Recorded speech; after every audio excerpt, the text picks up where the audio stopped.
A core tenet of TCGs is that when two players sit down to play, they're playing the same game. Now, from a mechanical standpoint, this is pretty straightforward, right? Players must have access to the same card pool, same mechanics, and have equal enforcement of the rules, and the game should be fair and balanced regardless of who's playing whom. From a social aspect, though, this becomes a tad more nebulous. To get enjoyment out of the activity itself, players need to feel that the game is fair. And a major part of this is that players need to feel that they have control of their own destiny. Now, Flesh and Blood has had an amazing, incredible year when it comes to growth. However, there remain a lot of players out there that feel left behind. They feel like they have no control, and they feel unheard. Now, some of this is due just to the mechanical constraints of Fab, but the vast majority of the impact is actually community-based. So tonight, let's chat about player agency and how it plays a role in player satisfaction and, more importantly, retention. A huge shout out to our channel members for supporting what we do here.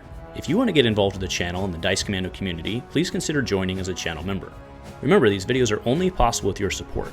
You can show that support with a like, a subscribe, and by leaving us a comment and sharing your feedback. Community first, and go Commando. Hey there, my Flesh and Blood friends. Welcome back to Dice Commando and Go Again, a fabulous cast, and thanks so much for joining me here on your Monday morning for a bit of a heart-to-heart type discussion. Now, from a certain point of view, Flesh and Blood right now is actually suffering from its own success, which is, granted, a bit ironic. Now, obviously, Fab has cemented itself at this point as the premier competitive TCG on the market, right? There's really no question about that in my mind. That said, in order to grow and sustain, Fab now has to consider the filthy casuals, right? And my thesis statement tonight is that many casual players in Fab, even those that have been here since the beginning, are feeling both burnt out and left out, and perhaps more importantly, unheard and unseen. And the reason they're feeling that way is what I'll be referring to tonight as player agency. Now, agency, as I'm defining it, simply means control over yourself and your circumstances. And in Fab, I see that as being pretty straightforward. It means that your decisions matter and that you have a chance to impact the outcome of the game based on your decisions. So before we get into the rest, I want to make a statement, okay?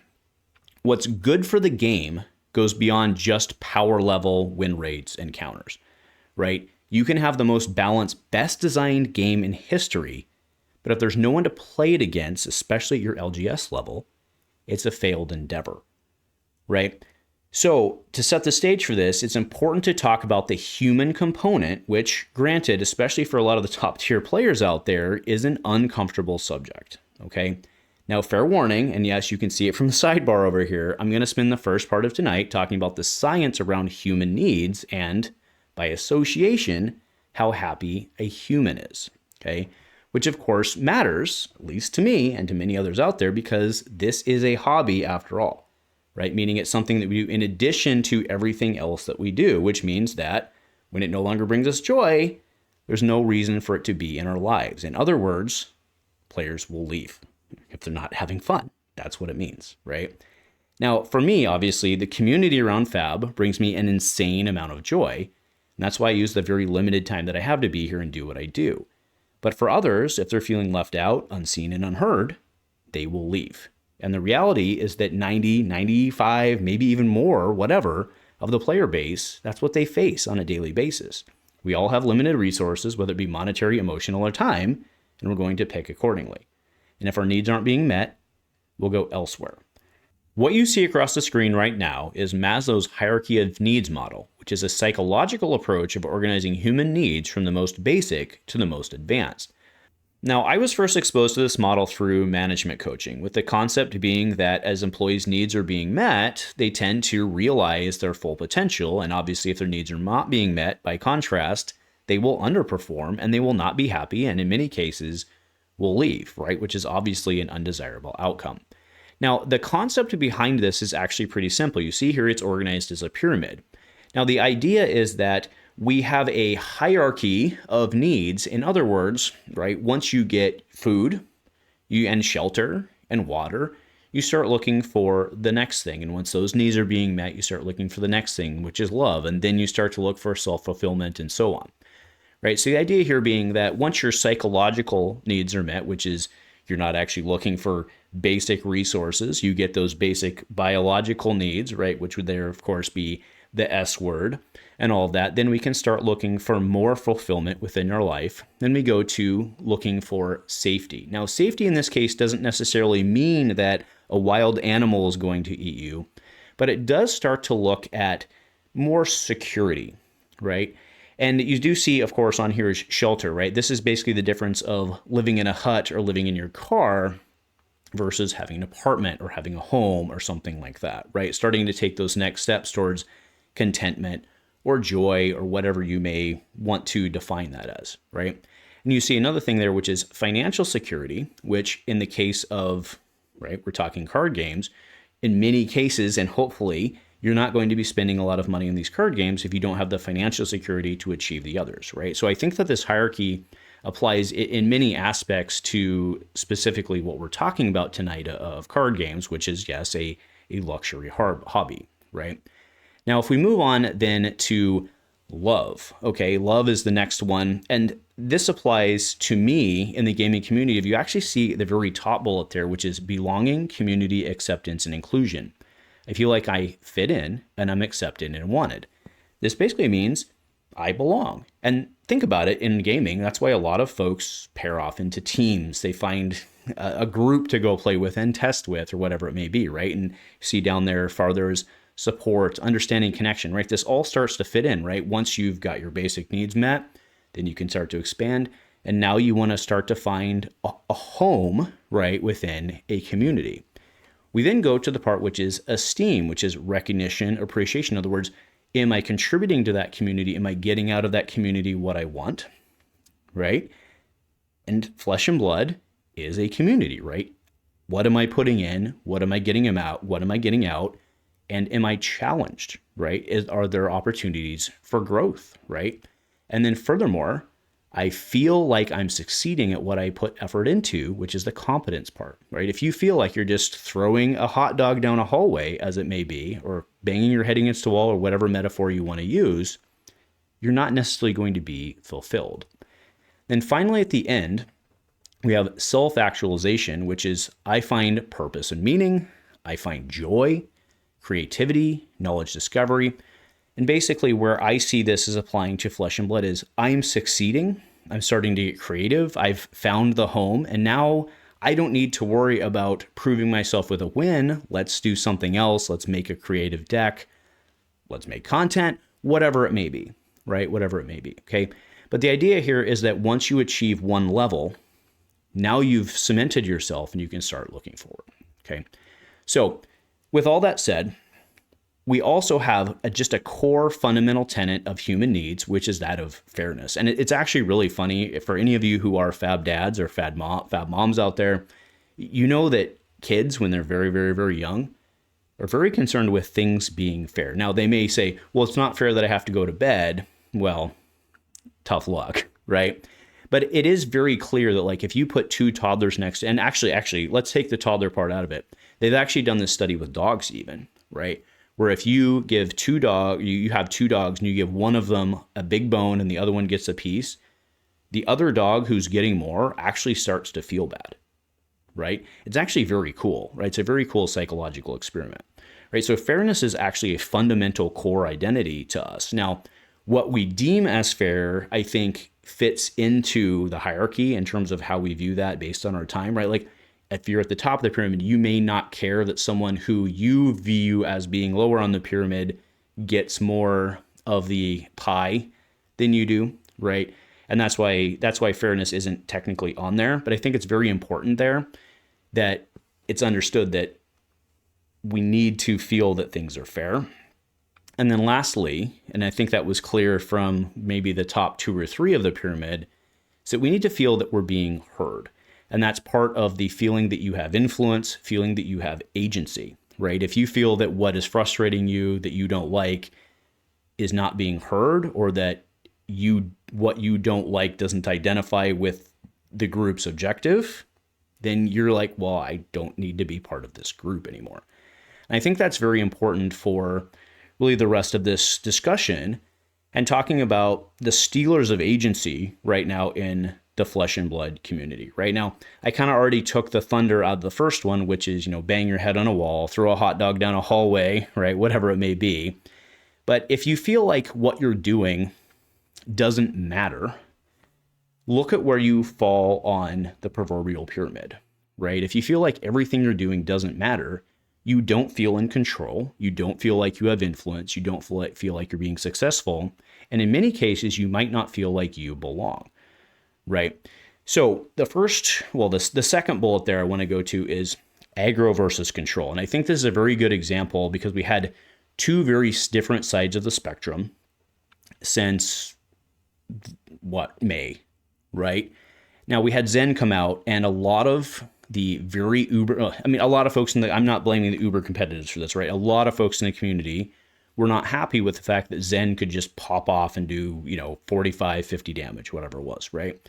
They didn't feel like if he got the nuts, he could win the game without them having a chance to do anything. And thus, Zen was stealing their agency, right? Because they didn't feel like their decisions mattered. They didn't feel like there was anything they could do. Heck, if they attacked, Zen could actually block and then come back and hit them, right? So Zen was very much stealing people's agency.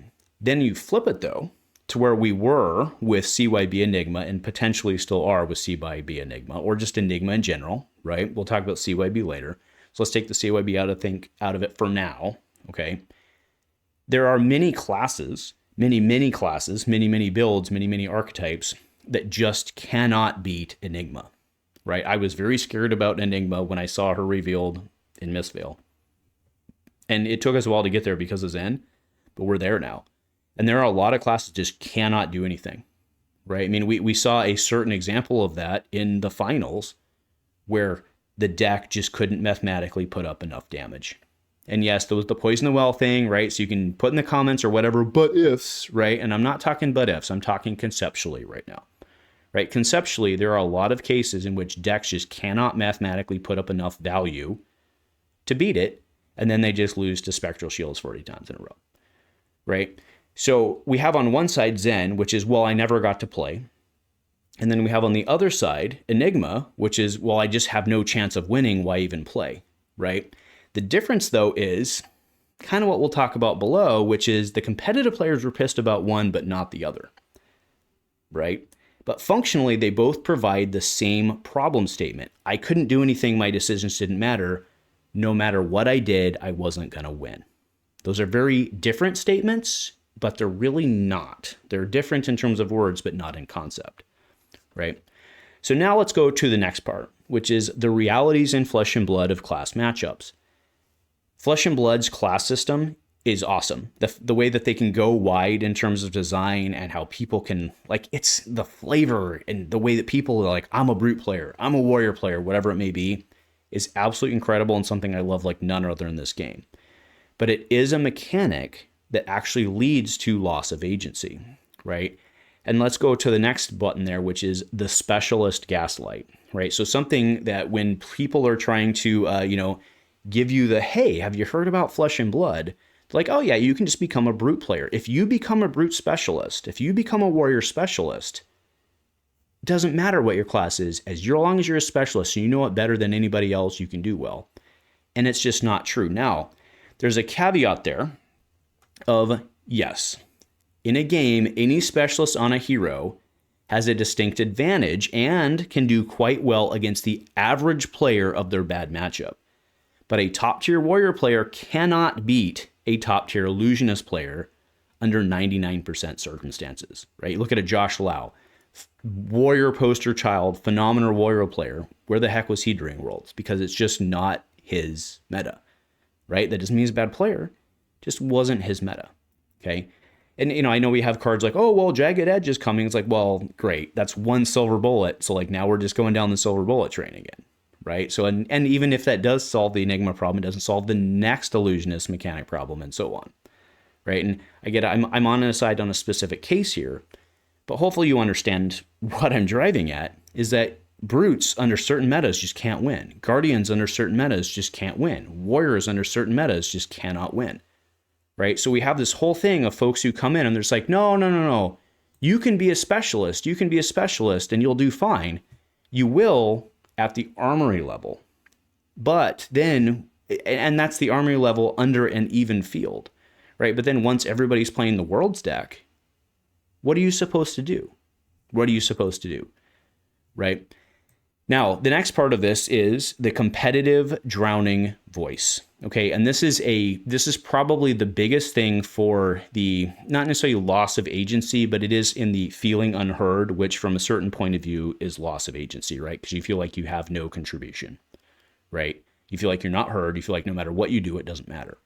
Okay, the competitive elite being allowed a disproportionate influence on this game is absolutely contributing to significant isolation at the LGS level, right? And I'm not talking about community-wide. I'm talking about individuals at the LGS level. Because again, they've been told that if they go focus on Warrior, they go focus on Brute, or whatever it may be, that they'll be okay. But then you run into something like CYB or whatever it may be, where we're like, no, it's fine. It's fine. If you bitch about CYB, you're a bad player. Right?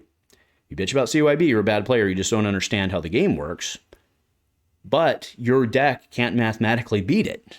So even if you are a specialist, you've worked super hard, you focused on this one class, you can't beat it. I think it's fair to feel completely and utterly helpless in that case. Right? Furthermore, we have what I see as a major deal, which is the depriority of Blitz. Right? So at one point, Blitz was the most played format. I don't know if that's true anymore. At least from a gem standpoint, it might not be. But it is a fact that Blitz is one of the most played formats in Fab. And even if it's not the technical most played format, it's certainly marketed as an entry format, as evidenced by the First Strike decks, right? They made the First Strike decks, which is your first experience with Fab, Blitz. So they're utilizing Blitz as an entry format. Yet 2 years ago, it was taken out of Worlds because the competitive players didn't like playing Blitz, right? So you are inherently catering, right? The community at large is inherently catering to what the uber competitive players want. But that is 5% maybe of your community who doesn't want something, but 95% of your community does. Right? So taking it out of Worlds and then furthermore diluting Skirmish is only serving to build barriers to the casual gamer, right? And make all of those gamers who want to play Blitz, they're like, wait, I want to play Blitz and all you're doing is taking it away from me. It makes them feel like they have a lack of agency and it makes them feel unheard. And it makes them not want to stay in the game, right? I mean, there's literal science behind it, okay? So the next part here is, I do want to talk a bit actually about, I think kind of what I talked about earlier with the specialist gaslighting also fits into the Fab isn't expensive gaslighting when we're trying to attract new players. I do agree that Flesh and Blood as a concept, as a game, I mean, I've made many videos on it in the past where you can play the core of Flesh and Blood for pennies on the dollar. Right? Commoner format coming this weekend, right? All that stuff. We totally get it, right? But part of the Fab is too expensive argument hinges on the fact that you can buy into a single class, right? And I'm talking from like a classic constructed deck, okay? So we can say, sure, Mask of Momentum's $80 or whatever, but it's good for that class forever. But then what happens when that class is an auto lose into the new hotness and you bring it into your armory and you go over and you're like, well, I just spent $200 on a deck or whatever it may be, and I have no chance, right? So I very much see that the class matchup and I do think it's gaslighting, right? I really do, right? We say, well, Fab's not too expensive. I mean, kind of is. And again, that's a sliding scale depending on your perspective. It's luxury cardboard, let's be clear, so let's not get too hung up on it. But again, you're signposting in both directions at the same time. Okay. Now, to finish this off, and I've kind of already, there was really no way to not talk about CYB through this discussion, but I really think that what's happened since Rosetta with CYB is a very excellent case study into the overall problem statement with Flesh and Blood being the division between competitive and casual.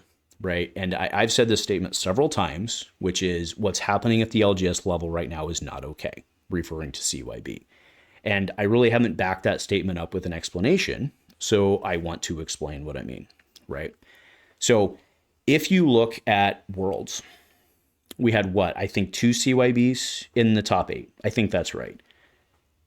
And I don't know how many CYBs were in the main field, but I would argue that a lot of CYBs were not able to make it through the main field because of how long it took them to play, right? And that translates then to your armory, right? That's one aspect where it translates to your armory of all of a sudden everybody's going to time, and so you have, again, you can be a specialist, show up at the armory. Well, maybe they're not maybe they're not the Josh Lau on Warrior, but there's someone who's really tried hard on Warrior. They built out Warrior, focused on Warrior. They have no chance. Someone who's focused on Brute, whatever, show up. They have no chance, right? Into the CYB stuff. Because they just can't mathematically do enough damage by the time they take 40 pings. Well, I guess it would be 20 pings, but you get my point, right? That is bad, right? And then you have games going to time. Every single round on the night's going to time because everybody in the room's playing CYB, right? But then you log in, and as soon as you say, oh, I don't like this, you're like, no, you're wrong. It's fine. Look, it only put 2 in the top 8, right?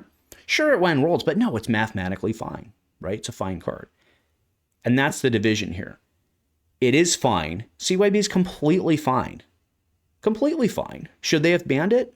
I think they should have banned all of them, right? Because of the reason that it's not okay at the lower level. But again, I'm looking at it from everybody's standpoint.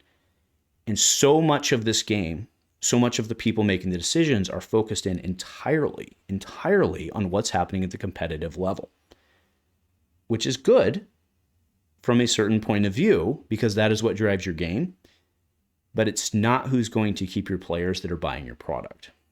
Now, to be clear, it is really unfortunate that I had to end this discussion with CYB, because that's all anybody will end up. Well, to be fair, a lot of those folks who would get on it probably didn't get to this point, so I guess I have that working for me.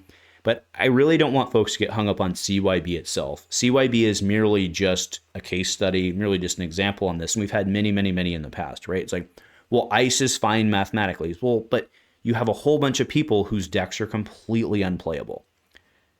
Prism auras is fine. Well, you have a whole bunch of people like Warrior and like Ranger who are just completely unplayable into the meta, right?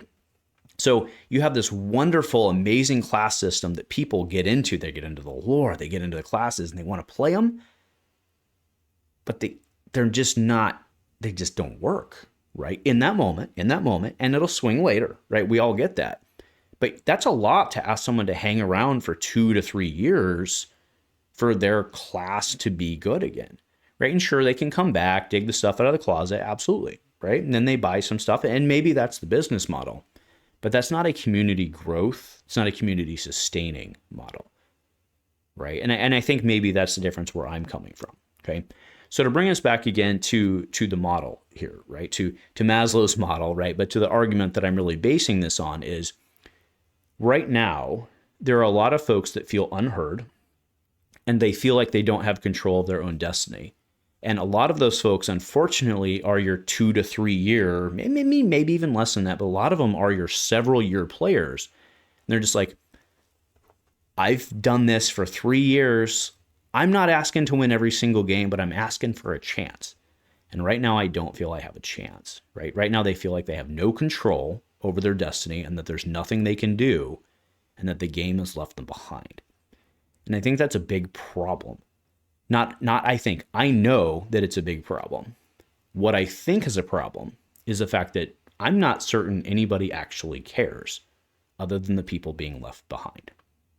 That's all I have to say. And go Commando.